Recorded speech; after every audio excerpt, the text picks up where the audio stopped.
il tirait d'embarras monsieur d'ajuda. Adieu, dit le portugais en s'empressant de gagner la porte quand Eugène entra dans un petit salon coquet, gris et rose, où le luxe semblait n'être que de l'élégance. Mais à ce soir, dit madame de beauséant en retournant la tête et jetant un regard au marquis. N'allons-nous pas au Bouffon? Je ne le puis, dit-il en prenant le bouton de la porte.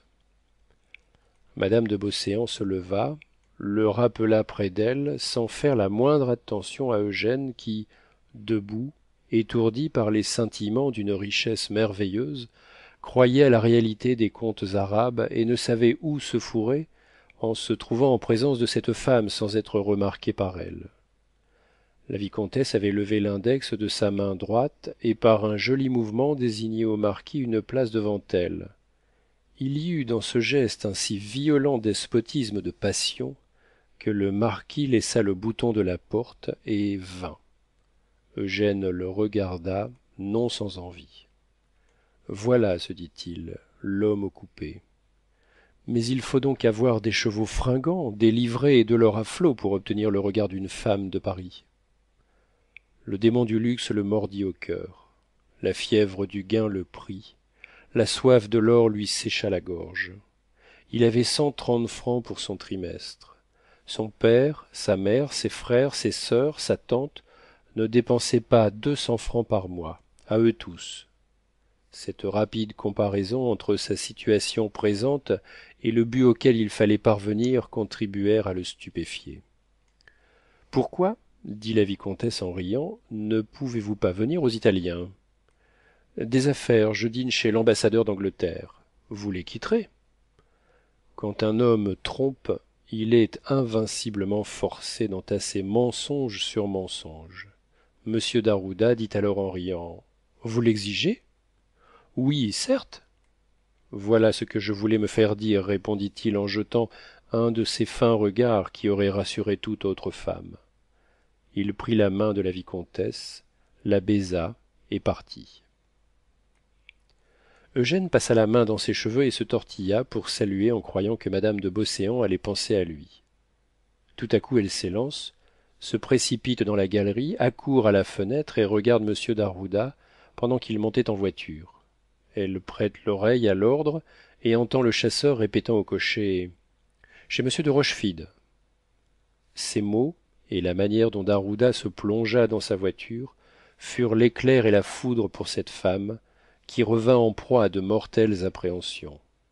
Les plus horribles catastrophes ne sont que cela dans le grand monde. La vicomtesse rentra dans sa chambre à coucher, se mit à sa table et prit un joli papier. Du moment, écrivait-elle, où vous dînez chez les rochefide et non à l'ambassade anglaise, vous me devez une explication. Je vous attends.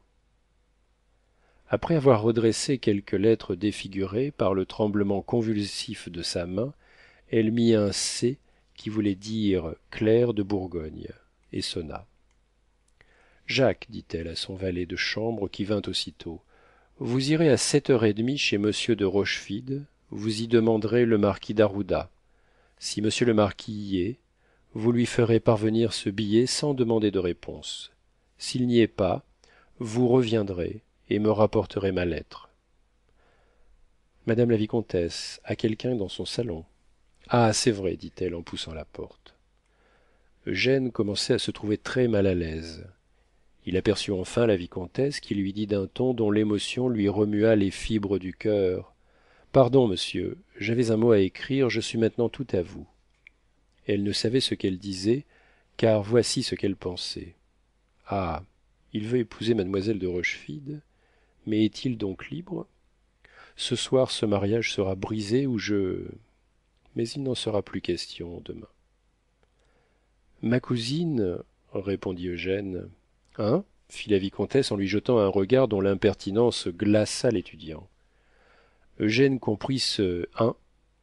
Depuis 3 heures il avait appris tant de choses qu'il s'était mis sur le qui-vive. Madame, reprit-il en rougissant. Il hésita, puis il dit en continuant. Pardonnez-moi, j'ai besoin de tant de protection qu'un bout de parenté n'aurait rien gâté. Madame de beauséant sourit, mais tristement. elle sentait déjà le malheur qui grondait dans son atmosphère. Si vous connaissiez la situation dans laquelle se trouve ma famille, dit-il en continuant, vous aimeriez jouer le rôle d'une de ces fées fabuleuses qui se plaisaient à dissiper les obstacles autour de leur filleule. Eh bien, mon cousin, dit-elle en riant, à quoi puis-je vous être bonne? Mais le sais-je? Vous appartenir par un lien de parenté qui se perd dans l'ombre est déjà toute une fortune. Vous m'avez troublé, je ne sais plus ce que je venais vous dire. Vous êtes la seule personne que je connaisse à Paris. Ah, je voulais vous consulter en vous demandant de m'accepter comme un pauvre enfant qui désire se coudre à votre jupe, et qui saurait mourir pour vous. Vous tueriez quelqu'un pour moi? J'en tuerai deux, dit Eugène. Enfant. Oui, vous êtes un enfant, dit-elle en réprimant quelques larmes. Vous aimeriez sincèrement, vous? Oh, fit-il en hochant la tête. La vicomtesse s'intéressa vivement à l'étudiant pour une réponse d'ambitieux. Le méridional en était à son premier calcul. Entre le boudoir bleu de madame de Restaud et le salon rose de madame de Beauséant, il avait fait 3 années de ce droit parisien dont on ne parle pas, quoiqu'il constitue une haute jurisprudence sociale qui, bien apprise et bien pratiquée, mène à tout. Ah, j'y suis, dit Eugène. J'avais remarqué madame de Restaud à votre bal. Je suis allé ce matin chez elle.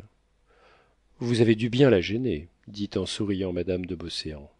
Eh oui, je suis un ignorant qui mettra contre lui tout le monde si vous me refusez votre secours.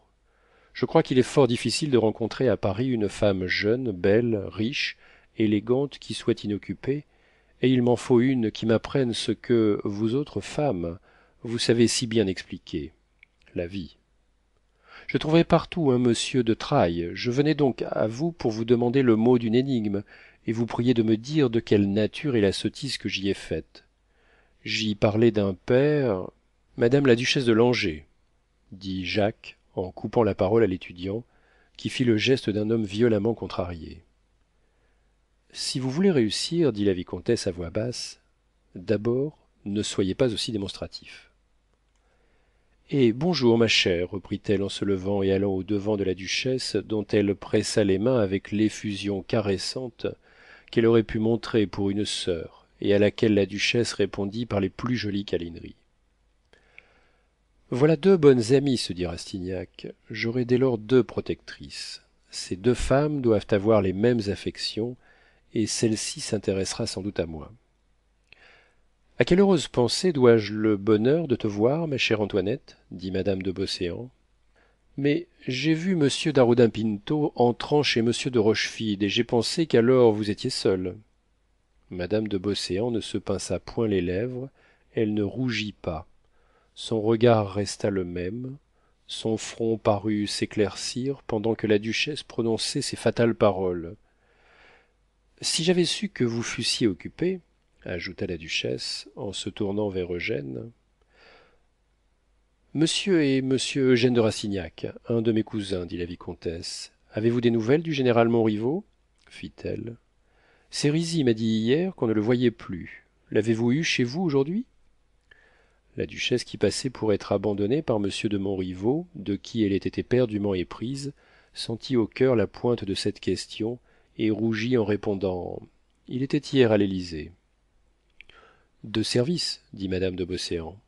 Clara, vous savez sans doute, reprit la duchesse en jetant des flots de malignité par ses regards, que demain les bans de monsieur d'Aroudin-Pinto et de mademoiselle de Rochefide se publient. Ce coup était trop violent.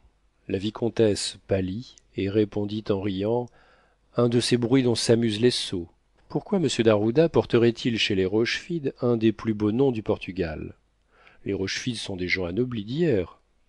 Mais Berthe réunira, dit-on, 200 000 livres de rente. Monsieur d'Arouda est trop riche pour faire de ces calculs.